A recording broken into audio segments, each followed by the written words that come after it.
Welcome to this week's interview. Today we are chatting with Billy Mauldin. He is the president and senior chaplain of Motor Racing Outreach. Billy, how are you doing today? I'm doing great. It's great to be with you. Now, when we joined on, I was noticing the background. Are you still in Texas? Yes, I'm at Texas Motor Speedway and have been here all weekend, and hopefully not much longer, but we'll see how the weather works out for us. But yeah, behind me, I'm overlooking turns 1 and 2 here at Texas Motor Speedway, and the front stretch is in the background. So fortunate to be in a place where I can kind of keep up with everything that's going on till we see what happens. Now, have you at least gotten to enjoy some good barbecue since you've been out there with this little stay, or? Oh yeah, matter of fact, last night went to a Hard Eight here in Roanoke, Texas, and one of the best places in the area to grab some barbecue and actually some great chicken the night before. For your folks that are familiar, a place called Babes in the same area, and that's kind of the way you make the best of it while you're waiting for all this rain to get out of here. Mhm. So, for the listeners at home, how did MRO begin as an organization? Yeah, actually, MRO began in 1988. So, I mean, we're a little over 30 years now in existence. And it was really a simple story. There was some drivers in NASCAR at the time, Darrell Waltrip, Lake Speed, Bobby Hill, and Phil Parsons as well about that time. They and their wives sort of independently of each other, God was just doing things in their lives. And sort of at the track, probably more amongst the wives, they began to connect on their faith and what God was doing. And they really didn't have a pastor or a chaplain at that time in the sport. There had been some prior. But at that particular point in time, obviously they were gone on the weekends like we still are today, and they really wanted to grow in their faith. So through Professional Athletes Outreach, Norm Evans was the head of PAO at that time, and they were primarily focused on the NFL and so forth. But Norm knew Darrell and Stevie Waltrip well, and he also knew a gentleman by the name of Max Helton, who was a pastor in Southern California. So at a race in Riverside, California, Norm got an introduction for Max to Darrell and Stevie. And Max really at that time had a primary interest in getting into Formula One. But because of this introduction, he basically had the door open by Darrell and Stevie to come out and hang out with them some. Just really that simple. And so Max literally moved from Southern California to Charlotte, North Carolina. And the way it really all began was Max would drive to wherever they were racing, and most often the time drive literally to wherever they were. And on Friday nights in a hotel room where most of the drivers were staying at that point in time with their wives and families and so forth, on Friday night they would do a Bible study, and then Max would come back home. And it was just Max, and that was how MRO began, just through Bible studies. And then what happened as time went on, probably a couple of significant events took place. One was a crew member was killed on pit road in Atlanta, and that really rattled the community, as you would expect. And it was during that time and Max's response to the community, caring for them, the race team, being at the race shop and so forth, that chapels began at the racetrack. People decided, let's gather together. And then shortly thereafter, Max met another couple. He knew them, Ron and Jackie Pegram. Jackie had a real heart for women's and children's ministry in particular. And so Jackie began what we call, still to this day, MRO Bible Club at the racetrack. When they first begun, they would just get up in the front of a hauler that was pulling cars to the track. And she would take however many kids were at the track so that mom could go out and be with dad on pit road or whatever. And for 3, 4, 5 hours, she would do what's essentially vacation Bible school with those kids and just pour into them. And then Ron, her husband, would help Max with the chaplaincy duties. And really that was the genesis of MRO. And truthfully, what we do tactically and sort of our mission and vision really hasn't changed since that day. It's still the simple purpose of being present at the track and at home in the race shops and available for the community wherever they are. Wow. So with yourself, how did you become involved with this organization? So when I first got involved with Motor Racing Outreach, I was actually an assistant youth pastor at a church in Charlotte called Central Church of God. Mm-hmm. And one of the kids in our youth group was racing Legends cars out at Charlotte at that time. And his mother and father were board members of Motor Racing Outreach.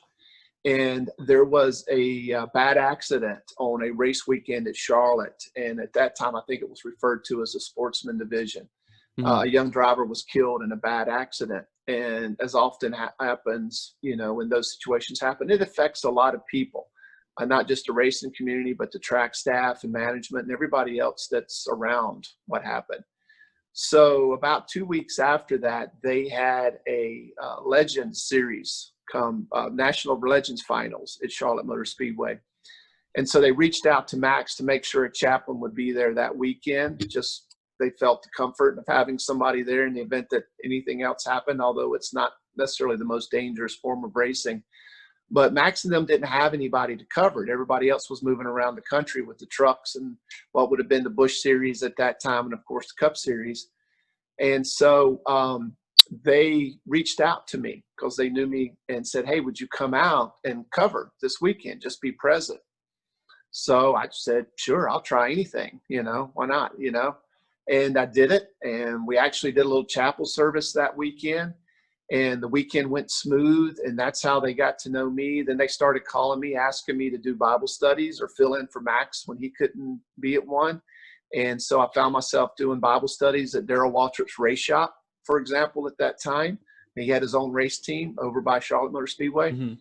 And one thing just led to another. Eventually, they asked my wife and I to do unlimited hydroplane racing to actually start a chaplaincy program in that series. So we spent a summer traveling with unlimited hydroplanes. And then it just reached the point, they just came to me and they said, this was in late fall of '98, would you be willing to come on board full time? Mm-hmm. And I said, I thought about it and I said, sure. So I joined full time in 1999 and started out as director of support services. But in ministry, you do a little bit of everything, whatever it takes to take care of people. And so as time went on, I just began to get new titles as I took on new responsibilities, and here we are today. That's really cool. I feel like a lot of times we get caught up in, all right, well, ministry, it takes place either at a church, or if you're going to be missionary, you have to go overseas somewhere. And I've always felt like that's cool when you start finding these areas where you're like, well, why is someone not ministering there? Or, there's still a need, these places as well and all. Yeah. I mean, one of the things that we really try to do is encourage people, because I think for a lot of people they even feel pressure at time. I need to get into full-time ministry Mm-hmm. or something like that. And the truth of the matter is we're always in full-time ministry. And we just have to see that whether it's our construction site or our office building, or whether it's amongst our PTA that we're a part of, or at the Mm-hmm. park where Little League sports are going on, there's always people around us that the Holy Spirit will lead us to invest in their life, maybe in a little way, maybe in a big way. Mm-hmm. And if we're open to that, if we're open to hearing the Spirit of God lead us and guide us, we all have the potential to impact lives. And truthfully, in some ways, maybe even more powerful than waiting to get people in a church. Mm-hmm. It can be much more powerful and profound impact on people's lives if we touch them where they're at versus waiting to try to get them to where we're at. Yeah, I know for me, I was telling a friend the other day that growing up, I had people who were my principal and some of my elementary teachers that they would, if I brought up NASCAR, it was considered bad. And I remember at one point them telling me that it's all sinful because they race on Sundays and that they do this and they do that. And I remember as a kid just thinking that, like, well, it's just cars going around. I don't know if that counts as sin or whatever. And I think that's people like that is who you're able to reach that may have had those moments. And, luckily for me, it didn't send me down this path of, throwing my faith away or whatever. But I know a lot of people that you hear that growing up, and then you start thinking that represents, it, all ministry, or, it represents Christ or whatever. Yeah, yeah. It's interesting because, like I've already shared with you, before every race, whether it's a Friday race, a Saturday race, or a Sunday race, now the trucks, Xfinity or Cup, Mm-hmm. excuse me, before COVID hit, we did a chapel, and always have. And so, it may be not like your traditional church, obviously, Mm-hmm. because it's in a garage or it's in a media center, it's under a tent, it varies from track to track. But in some ways, it's very organic and Mm-hmm. simple. A couple songs, message straight from Scripture and prayer. And surprisingly, for those that have had the opportunity to join us for one, the people that attend and the number from our community that's a part of that, for them and for us, it's no different than the early church gathering in people's homes and worshiping together. You just gather together and share that common bond of faith and encourage one another and draw from the word and challenge each other as well. Yeah. So it's awesome to see how many, drivers and just people involved in the sport, are really supportive of MRO. They speak very highly of it. During your tenure there, have you had any person involved with the sport be a little cynical, thinking like, oh, well, why are you here? Or, oh, this is silly. Like, have you encountered any of that during your tenure? We really haven't, and that might surprise people. Mm-hmm. I would describe it this way. The level of interest varies like it would in any community, from passionate, I want to learn and come to know the Lord as closely and as intimately as I possibly can, to, I know there's big guys out there, so to say. And, and I want to make sure, I'm not on his bad side at the very least. But, the case in point is that we spend, every weekend, again, until COVID hit, walking through the garages. And I think there's a comfort level across the board, and definitely no animosity whatsoever, that we're there, that we're around. And I think for anybody that's familiar with, for example, military chaplaincy, the chaplains particularly that go down range to be with the troops in more engagement types or combat situations, everybody may not want to hang out with the chaplain, Mm-hmm. but you don't mind that they're there with you. And there is, I think, a level of encouragement that comes from seeing that. And truthfully, I think, we try to consider part of our responsibility is just doing the best we can to bring the presence of God to wherever we're at. And if you do that, people are touched by it. Mm-hmm. They're impacted by it, even if they don't fully get it or understand it or realize it. And so I think that's also been a big part of our longevity while we've been Mm-hmm. around as long as we have. So with personnel being limited at tracks, how has MRO kind of adapted to still having still having a presence at the track without maybe, getting to be at the track? Yeah, like many local churches, we were at Atlanta Motor Speedway in March when we were doing everything we could to get that last race in. And then finally on, early Friday morning, they just realized that the COVID situation was just so unknown at that particular point in time, and people were so unsure that basically they gave us the call to all pack up and head back home. And like everybody else, we went into that short season where nobody knew for sure what was happening.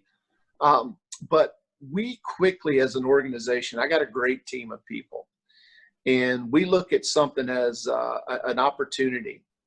When something happens and it appears to be an obstacle, we see it as an opportunity. Mm-hmm. And so we went in straight into a mode as, okay, what do we do now? And what's our options? And some of them were pretty much like every other church did. We went to online services and Zoom Bible studies, Zoom meetings. For us, probably the bread and butter has always been phone calls, texts, emails, staying in touch with people. When you can't see them face to face, that's probably the next easiest way to connect with people personally. Yeah. And so we went through a couple of months where that's what was going on. I mean, tactically, we tried to keep everything just like we were at the track. We did chapels at the same time. They had basically the same format. We started including more community members. If you go back and look at some of our original chapels back when COVID first hit, or even when we started iRacing, if you remember that, to sort of bridge the gap so we could get back to the track.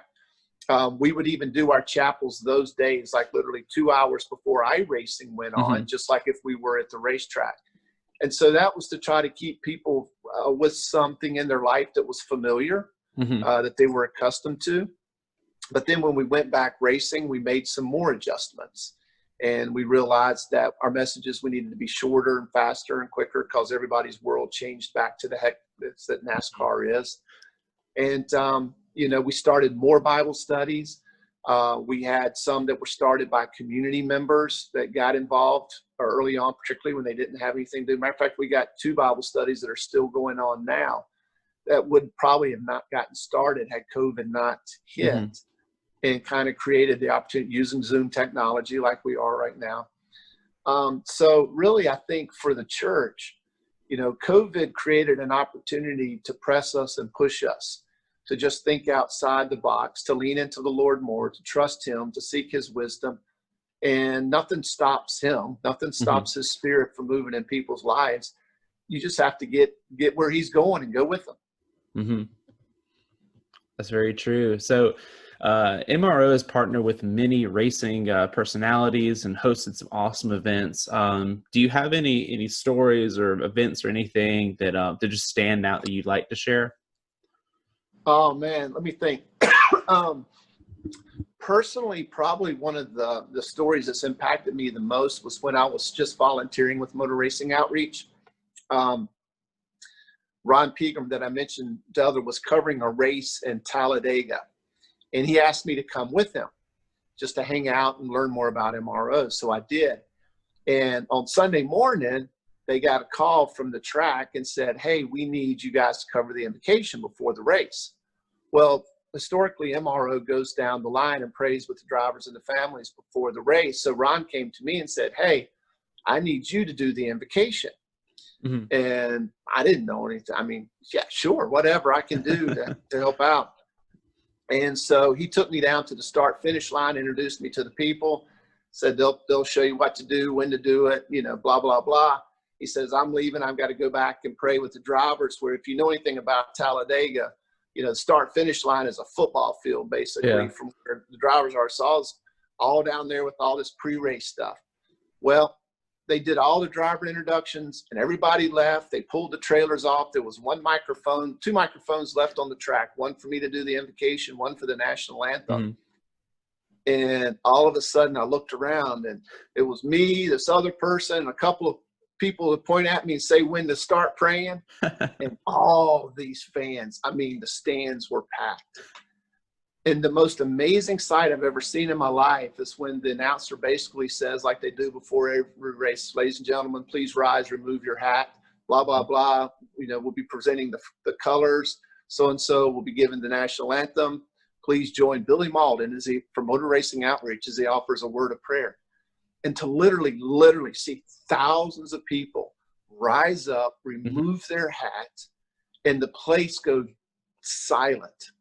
To this day, I have no clue what I prayed. I mean, it was the most it must have worked, or I mean, you know, the race started and everything went on. But it was just like the natural, I think, inherent respect that I think by and large people have for God. And I just had never experienced anything like that. But since then, I mean, back in July, our offices are located in Charlotte, North Carolina. So North Carolina's been on pretty tight lockdown restrictions. But we decided, you know what, we're going to try to do something to get people together in a safe fashion. And so we did a drive-in concert at actually ZMAX Dragway, which is right across the street from Charlotte Motor Speedway. And we were able to bring in some folks that have been longtime friends of ours, New Song, Matt Brock, who's a worship leader that came out of Elevation Church, and Crowder, which a lot of people are familiar with. Yeah. So we did a drive-in concert. And what sticks out to me that night was we had everybody involved, particularly back in July, that were just desperate to do something, you know. Even the production crews hadn't done anything. The guys that brought in the screens, the big screens so people could see, they hadn't done anything. The bands, the musicians hadn't been on a stage in a long time. And then, of course, the people that attended, you know, it was a drive-in. You had to stay by your car, but at least to see other people and be around other people. That was a special night too, just because, you know, it wasn't a fundraiser. You don't do an outdoor concert, trust me, and make any money off of it. But it was probably the best coming together of people that just needed to be with other people of any event probably that we've done. And we still have people giving us feedback to this day of how much that meant to them, particularly back in July at that time where they were just coming out of, you know, the serious lockdowns in many places. So I mean, there's been a lot of different things like that we've been a part of. The drivers in our community, there's many of them. Your Michael McDowell's, your Corey LaJoy's, Ty Dillon's. I think Quinn Huff was a young man that's just getting started. Eric Almirola. And I mean, there's others I could mention as well, that when we have ministry opportunities, whether it's acts of service or maybe even evangelistic in nature, they'll jump on board and partner with us. And, you know, everybody has things that they're more comfortable doing or being a part of. And we just try to plug people into whatever makes sense for them. And so when we're able to facilitate that kind of stuff, it's a lot of fun as well. And what a lot of people don't realize is amongst the crew chiefs and the guys that are going over the walls and the mechanics working on the cars, both men and women both, there's a lot of those that get involved in things that we're doing and you know, and share and contribute and do whatever they can do in whatever fashion they can. And so it's fun to be in a position that MRO's in where we can plug people in to opportunities so that they have the opportunity to use their gifts and talents for the kingdom. Yes, sir. Well, thanks so much for joining me today. Usually this space, I leave it open for people to learn more about where they can find you or any cool events going on right now. So the floor is yours. Yeah, no events right now, but anything that is coming up in the future or anything more information about us, the easiest is motorracingoutreach.com.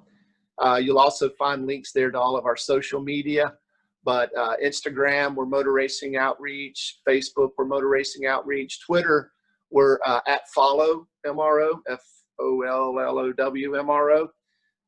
So, you know, if anybody wants to like us there, follow us or whatever, they'll get information as well. We love hearing from people. We really, the thing that I would ask more than anything is for those that check this out is to maybe add us to their prayer list. You know, like everybody else, you need good prayer warriors behind you, supporting you. And we would ask for that more than anything. But if you want to know how to pray or whatever, just follow us on our social media. And as new things are coming up, like if you're following us right now, you know we need sunshine here in Texas. So those of you with big faith, give us a little bit of sunshine to get this race in. Pray with us today. But that's all I would ask. All right. Thanks so much, Billy. Thank you.